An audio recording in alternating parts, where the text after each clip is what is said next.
Yeah, apologies for the quality and the, what do you call it, cameramanship, sorry.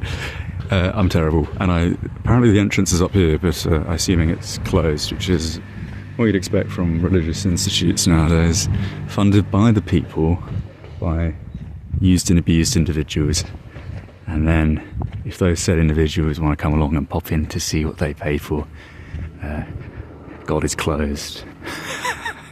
Because it's all a scam, and they're all bumming each other in there anyway. But this is a Thailand one.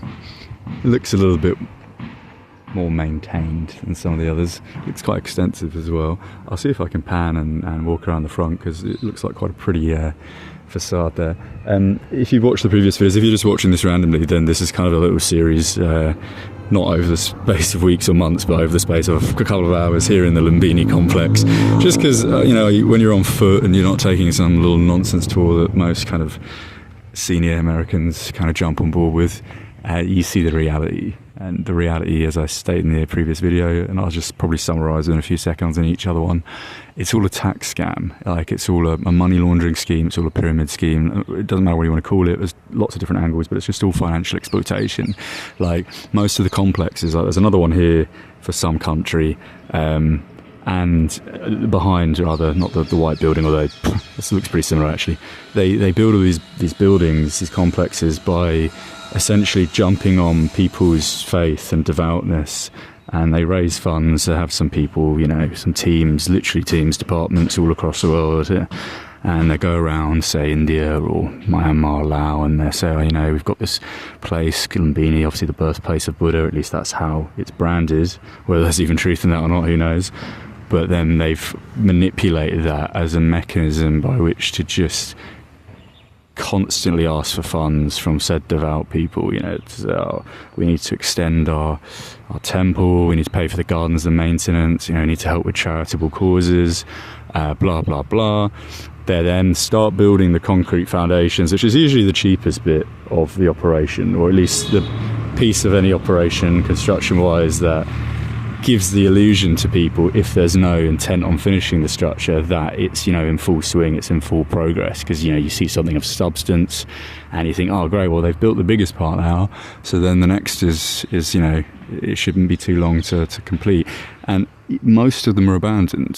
They were never completed, and for sure they got all the funds, and probably millions as well. It's not all of them, but just because ones are completed doesn't mean the story's any different. At the same time, it doesn't mean it's true. It doesn't mean what I'm saying is an absolute applied to all nations here, because that's how each complex generally is associated. It has a kind of nation state that it represents. That's Buddhist primarily, so not necessarily Buddhist always, but there's, in most of them, you have the Cambodian, the Laos, the Myanmar, the India, the Nepal, you name it. This one's Thailand. But yeah, just because they look beautiful doesn't mean that they didn't get 50 million and actually only $1 million was spent on it. So, but just walking around, you see it's not maintained. It's all kind of just fictional. It's just, I know it sounds really depressing, but it's just the reality. Like, people will take pictures with their big fancy cameras of these temples on their little prepaid $5,000 tour, and they give people the illusion back home that can't visit or have no interest in visiting, but want to learn a little bit about what's here, that it's all